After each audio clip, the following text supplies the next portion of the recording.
प्रभु यीशु मसीह के नाम से आप सबों को मैं जय मसीह की कहता हूँ। Praise the Lord, hallelujah. मेरे सभी मित्रों, माता पिता, भाई बहन जो मेरे वीडियो को देखते और सुनते हैं, परमेश्वर आपके जीवन और आपके जीवन का विभाग को आशीष दे। परमेश्वर आपकी सहायता करे कि आप उसकी आत्मा की सहायता से उसकी बातों को सुने और आपके जीवन में वे परिवर्तन आए जिसकी अपेक्षा परमेश्वर करते हैं। परमेश्वर का वचन आज हम सुनने जा रहे हैं।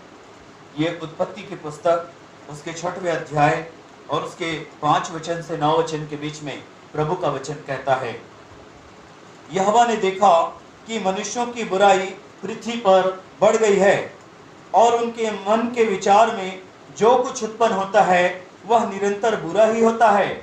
और यहोवा पृथ्वी पर मनुष्य को बनाने से पछताया और वह मन में अति खेदित हुआ। तब यहोवा ने कहा, मैं मनुष्य को जिसकी मैंने सृष्टि की है पृथ्वी के ऊपर से मिटा दूंगा, और क्या मनुष्य, क्या पशु, क्या रेंगने वाले जंतु, क्या आकाश के पक्षी, सबको मिटा दूंगा, क्योंकि मैं उसके बनाने से पछताता हूँ। परमेश्वर सारे जगत के सब मनुष्य पर दृष्टि करते हैं और सब जीव जंतु पर भी दृष्टि करते हैं, और परमेश्वर को बुरा लगता है और सब जीव जंतु और सब मनुष्य को पृथ्वी पर से मिटा देने का विचार करते हैं। परंतु बाइबल कहती है, परंतु यहोवा के अनुग्रह की दृष्टि नूह पर बनी रही। परंतु यहोवा के अनुग्रह की दृष्टि नूह पर बनी रही। सारे मानव जाति धरती पर से मिटा दिए गए, लेकिन नूह नहीं मिटाया गया, उसका घराना नहीं मिटाया गया, क्योंकि परमेश्वर के अनुग्रह की दृष्टि नूह पर थी। जल प्रलय के समान आपदा इस विश्व में दोबारा नहीं आ सकता, क्योंकि परमेश्वर जल प्रलय के बाद पछताया कि मैं मनुष्य के कारण सब जीव जंतु को फिर कभी भी नाश नहीं करूंगा। लेकिन पेंडेमिक, ग्लोबल पेंडेमिक या वैश्विक महामारी बिल्कुल आ सकते हैं, वो भी सिर्फ इंसानों के लिए। जी हाँ, क्योंकि परमेश्वर जीव जंतुओं से उतना क्रोधित नहीं होते जितना मनुष्य के लिए होते हैं। मनुष्य के अंदर परमेश्वर ने विवेक को दिया है, आत्मा को दिया है, जिसके कारण मनुष्य को परमेश्वर की आज्ञा में, विधि और नियम में जीवन जीना चाहिए। परंतु फिर भी इंसान परमेश्वर की विधियों से हटते रहते हैं, या विधि से बिल्कुल बाहर रहते हैं, या परमेश्वर की विधि के विरुद्ध रहते हैं, जिसके कारण से परमेश्वर का क्रोध पृथ्वी पर मानव जाति के ऊपर भड़कता है और वैश्विक महामारी का कारण होता है। आज इस पूरे विश्व में कोविड-19 नामक वैश्विक महामारी, ग्लोबल पेंडेमिक फैला हुआ है और सब के सब दहशत में जी रहे हैं। सब विटामिन सी खा रहे हैं, जिंक खा रहे हैं और जिनसेंग ले रहे हैं अपने जीवन में, और इम्यूनिटी बूस्टर ले रहे हैं, और गर्म पानी पी रहे हैं, भाप ले रहे हैं, कई प्रकार के प्रिकॉशंस अपना रहे हैं। बहुत अच्छी बात है, अपनाना चाहिए।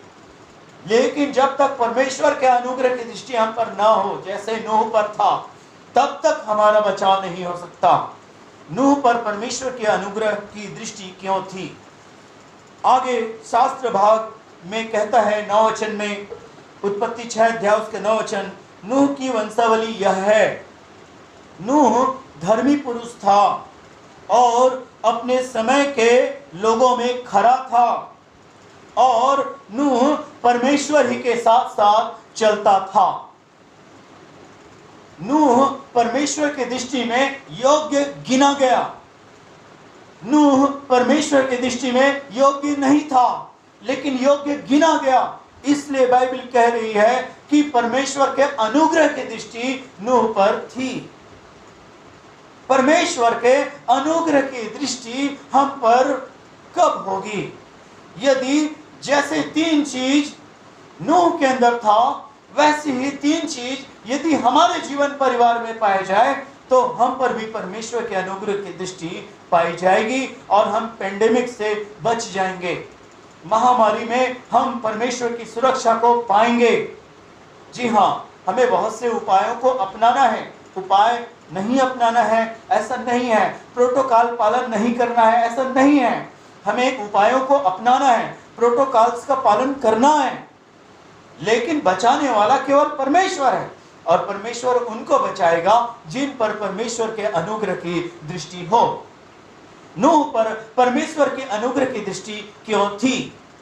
उसका पहला कारण था कि नूह परमेश्वर की दृष्टि में धर्मी था। अपने हिसाब से धर्मी नहीं था, वो लोगों को दिखाने के लिए धर्मी नहीं था या लोगों के दृष्टि में धर्मी नहीं था, लेकिन वो परमेश्वर की दृष्टि में धर्मी ठहराया गया। हम परमेश्वर की दृष्टि में धर्मी कब ठहराए जाएंगे? पहला कारण, रोमियो के पत्री उसके 10 अध्याय और उसके 10 वचन में, और उत्पत्ति की पुस्तक और उसके 15 अध्याय उसके 6 वचन में, और रोमियो के पत्री उसके 4 अध्याय उसके 1 से 8 वचन में प्रभु का वचन इस प्रकार कहता है,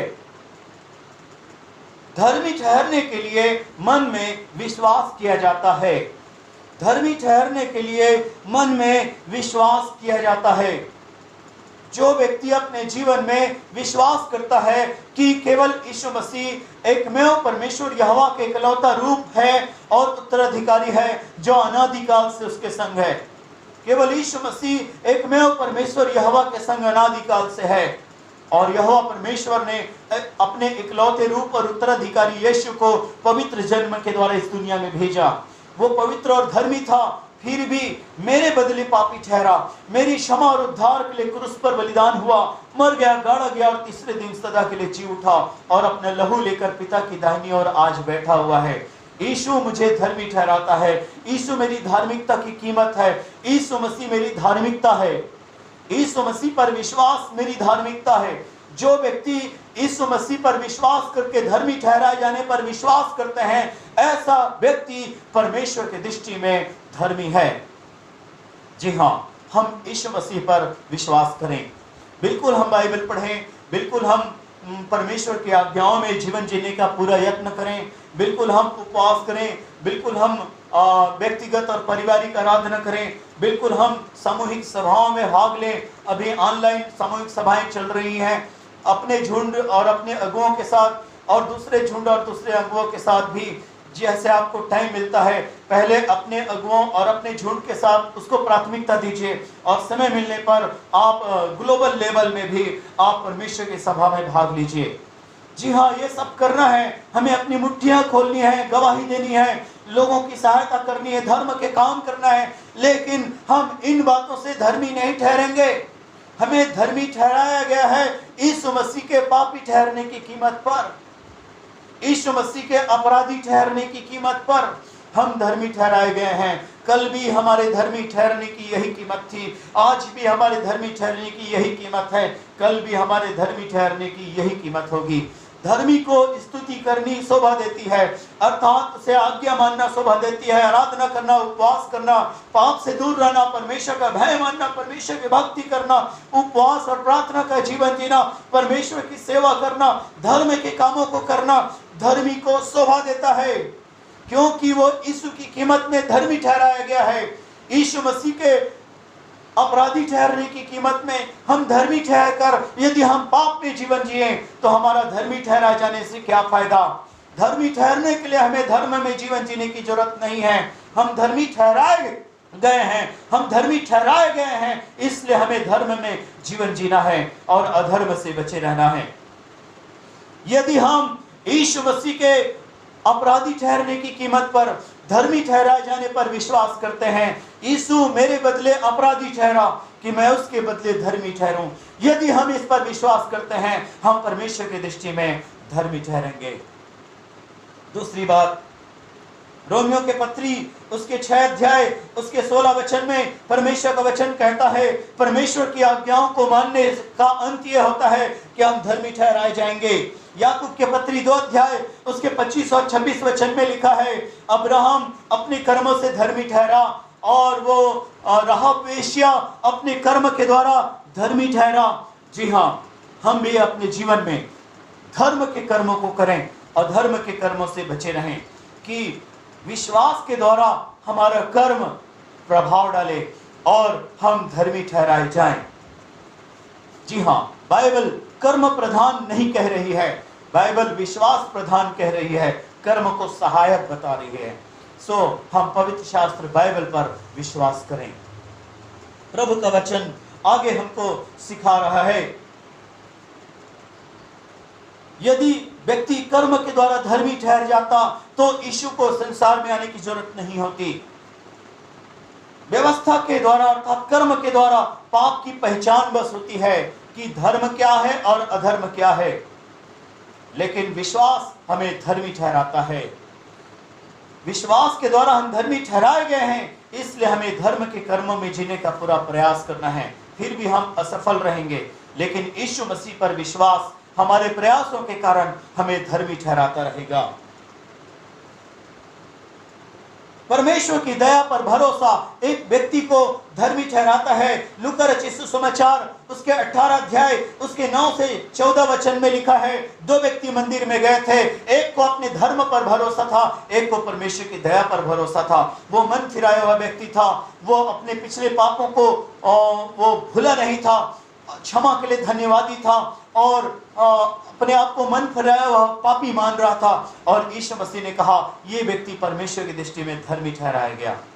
जिस व्यक्ति को परमेश्वर की दया पर भरोसा है और धार्मिकता का जीवन जीने का यत्न में लगा हुआ है, वो व्यक्ति परमेश्वर की दृष्टि में धर्मी ठहराया जाएगा।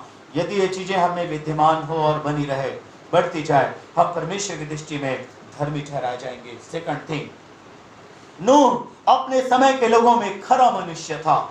नूह अपने समय के लोगों में खरा मनुष्य था। जी हाँ, पहला यूहन्ना उसके पहला अध्याय और उसके 5 वचन से लेकर 7 वचन तक यदि हम पवित्र शास्त्र बाइबल को पढ़ें तो हमें पवित्र शास्त्र बाइबल इस प्रकार को बताती है, परमेश्वर ज्योति है और उसमें कुछ भी अंधेरा नहीं।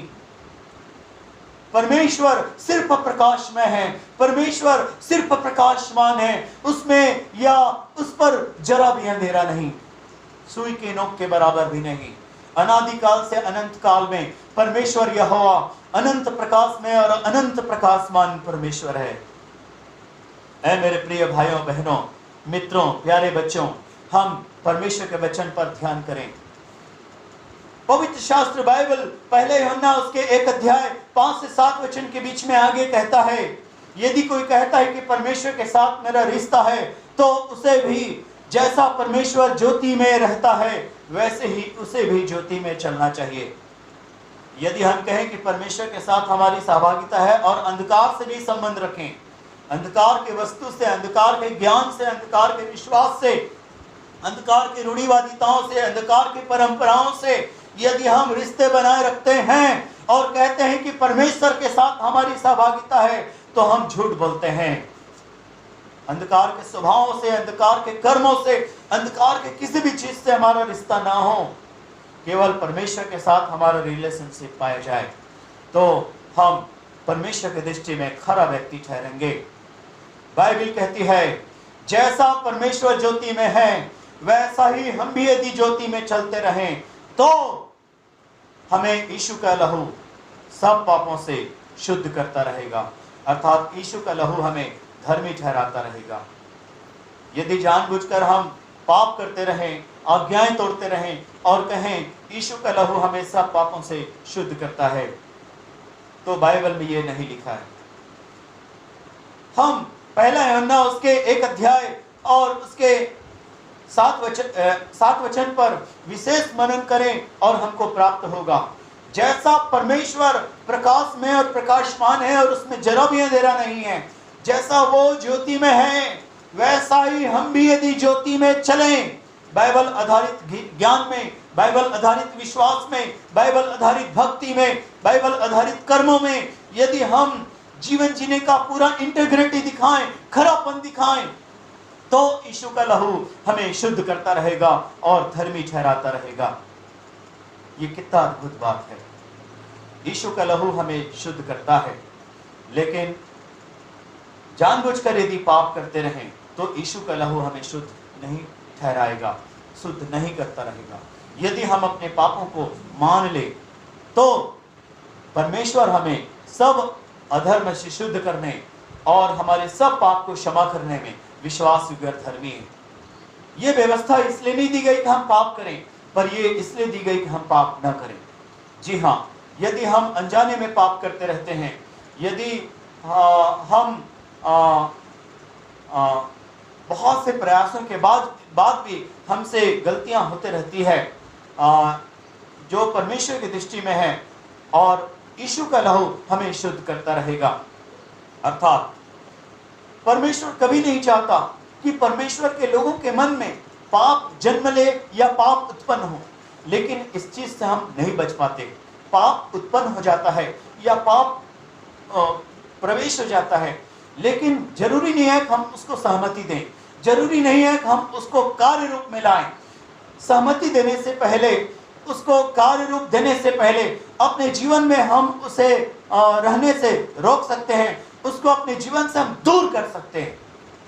जॉयस मेयर कहती हैं, एक पल में बुरा विचार मेरे अंदर आता है, दूसरे पल में मैं उसे पहचानती हूँ और तीसरे पल में मैं उसे अपने जीवन से दूर कर देती हूँ।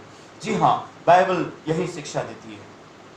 जी हाँ, ये प्रभु का वचन है हमारे लिए। कितना अद्भुत बात है। दूसरा कुरिन्थियों के 10 अध्याय के 5 वचन में प्रभु का वचन कहता है, हर एक उस विचार को, इच्छा को, कल्पना को, सोच को, लालसा को जो परमेश्वर के पहचान के विरुद्ध में मेरे अंदर उत्पन्न या प्रवेश हो जाती है, उससे मैं यीशु मसीह के नाम में खंडन कर देता हूँ। उसका हम इनकार करें, उसे अपने जीवन से दूर कर दें, कभी उसमें सहमति न प्रकट करें, उसको कभी भी कार्य रूप में न लाएं। यदि हम ऐसा करते रहें तो यीशु का लहू हमें शुद्ध करता रहेगा। और यदि गलती हो भी जाए तो पुनरावृत्ति कभी भी ना करें। एक बार करने की इजाजत है ऐसा नहीं है, एक बार भी कदापि नहीं। यूसुफ एक बार भी गलती नहीं करना चाहा, सदरक, मेशक और अबेदनगो और दानियल एक बार भी गलती करना नहीं चाहे। ये महान धर्मी लोग हैं। अय्यूब एक बार भी चूकना नहीं चाहा परमेश्वर के रास्ते से। जी हाँ, हम परमेश्वर के इन महान संतों के समान बने। जी हाँ, हम परमेश्वर के वचन का आदर करें, हम खरापन दिखाएं अपने जीवन में। जी हाँ, ऐसा व्यक्ति परमेश्वर के अनुग्रह को पाएगा। नूह खरा व्यक्ति था, इसलिए परमेश्वर के अनुग्रह की दृष्टि उस पर बना रहा। तीसरी बात, नूह परमेश्वर ही के साथ साथ चलता था। नूह परमेश्वर ही के साथ साथ चलता था। नूह परमेश्वर ही के साथ साथ चलता था। जी हाँ, हालेलुया।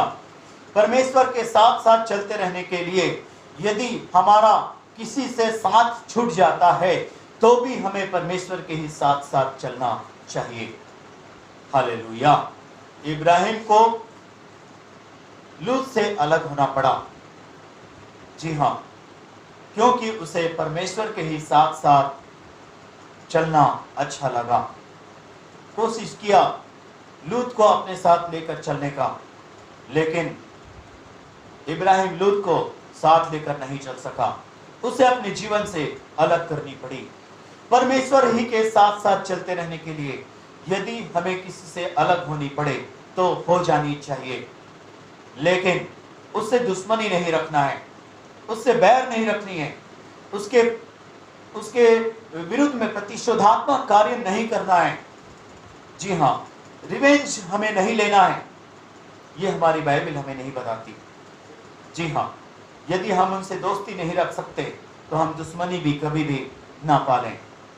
जी हाँ, क्योंकि हमारी बाइबल हमें किसी से दुश्मनी रखना या दुश्मनी करना, दुश्मनी लेना नहीं सिखाती। क्षमा करना सिखाती है, प्यार करना सिखाती है। जी हाँ, ये परमेश्वर का वचन है हमारे लिए। जी हाँ, हमें अलगाववाद को कभी भी अपने जीवन में जगह नहीं देनी चाहिए। पूरा 100% कोशिश करनी चाहिए कि हम मिले रहें, क्षमा करके या माफी मांग के, सुधार लाकर हम मिले रहें, कभी अलग ना हो। यही बाइबल की शिक्षा है। यदि हम आपस में मिले रहेंगे तो हारून पर के सर पर का अभिषेक हमारे ऊपर होगा। जी हाँ, सदा के जीवन की आशीष हमारे ऊपर होगी। जी हाँ, ये परमेश्वर का वचन है, ये भजन संहिता 133 में लिखा हुआ है। जी हाँ, हमें परमेश्वर ही के साथ साथ चलते रहना है। हमें परमेश्वर ही के साथ साथ चलते रहना है। परमेश्वर ही के साथ साथ चलते रहने के लिए हमें अपने परिवार से मिले रहना, हमें अपने अगुओं और अपने झुंड से मिले रहना जरूरी है। तब हम परमेश्वर के साथ साथ चलते रहेंगे। जो व्यक्ति परमेश्वर के साथ साथ चलते रहता है वो व्यक्ति पाप नहीं करता। यशायाह उसके 30 अध्याय उसके 21 वचन में लिखा हुआ है, जब कभी तुम दाईं बाईं और मुड़ने लगो तो पीछे से एक आवाज आएगी, मार्ग ये है, तुम इस पर चलो। जो व्यक्ति परमेश्वर ही के साथ साथ चलता है वो गलत मार्ग में नहीं जाता, उसमें कदम नहीं रखता, उसमें चलता नहीं है। वो परमेश्वर की आवाज को सुनता और सही मार्गों में अपने कदमों को रखता और उसमें चलता है जीवन भर। भजन संहिता 128 अध्याय और उसके पहले वचन में भी परमेश्वर का वचन यही हमको सिखाता है कि धन्य है वह व्यक्ति जो परमेश्वर का भय मानता और उसके मार्गों पर चलता रहता है। ऐसा व्यक्ति बहुत आशीषित होता है। दूसरा चीज, जो व्यक्ति परमेश्वर के साथ चलते हैं वो परमेश्वर की आज्ञाओं को किसी भी कीमत में पालन करते हैं। जैसे मूसा के बारे में, यूसुफ के बारे में, दानियल के बारे में, सदरक मेशक अबेदनगो के बारे में हमने देखा। वे अपनी जान की बाजी लगा दिए, अपना घर बार, अपना घराना जो कुछ है सब मारे जाते। कसदियों की इसी प्रकार का नियम था, फिर भी उन्होंने परमेश्वर की आज्ञा से हटना पसंद नहीं किया। ऐसे व्यक्ति पर परमेश्वर के अनुग्रह की दृष्टि रहती है। तीसरी बात, यदि कोई व्यक्ति पाप में चला भी गया तो वो पाप में बना नहीं रहता। उसे इतनी आत्मग्लानि होती है, उसे इतना कष्ट होता है अपने अंदर कि वो अपने पाप को परमेश्वर के सामने मान लेता और छोड़ देता है, कभी दोबारा उसकी ओर पलट के अपने जीवन में नहीं देखता। उदाहरण के रूप में दाऊद के बारे में पहला राजा उसके 15 अध्याय और उसके 5 वचन में प्रभु का वचन कहता है, वो हित्ती उरिया की पत्नी बेतसेबा के सिवाय और कोई पाप में कभी भी नहीं गिरा। जीवन भर वो परमेश्वर की आज्ञाओं में खराई से चलता रहा। यदि हमसे कोई चूक हो गया, गलती हो गया, पाप हो गया तो हमें परमेश्वर के सामने मान लेना चाहिए और छोड़ देना चाहिए, हमेशा हमेशा के लिए। दोबारा फिर उसमें कभी भी नहीं जानी चाहिए। तो परमेश्वर ऐसे व्यक्ति को क्षमा कर देता है और अपने अनुग्रह को बनाए रखता है, जैसे दाऊद को परमेश्वर ने क्षमा कर दिया। जी हाँ, आगे शास्त्र भाग हमको बताता है, लक्ष्यों की ओर आगे बढ़ते जाता है। जो व्यक्ति परमेश्वर के साथ साथ चलता है वो लक्ष्यों की ओर आगे बढ़ते जाता है।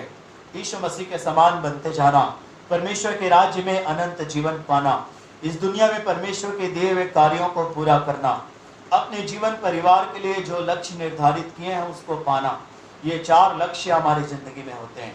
जो व्यक्ति परमेश्वर के साथ साथ चलते रहते हैं वे अपने इन लक्ष्यों को पाने के लिए आगे बढ़ते रहते हैं, प्रयत्नशील रहते हैं।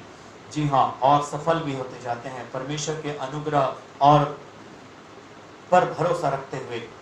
आगे प्रभु का वचन हमको सिखाता है, परमेश्वर की आवाज को सुनना, परमेश्वर की आवाज को सुनना और उसका पालन करना। यशया उसके 50 अध्याय और उसके 4 वचन में प्रभु का वचन कहता है, भोर को परमेश्वर मुझको जगाता है और अपनी वाणी मुझको सुनाता है। जी हाँ, यदि हम परमेश्वर से भोर को मिलें या ठहराए हुए समय पर नियमित रूप से प्रतिदिन मिलें तो निश्चय हमें परमेश्वर की आवाज सुनाई देगा और हम उस आवाज का पालन करें।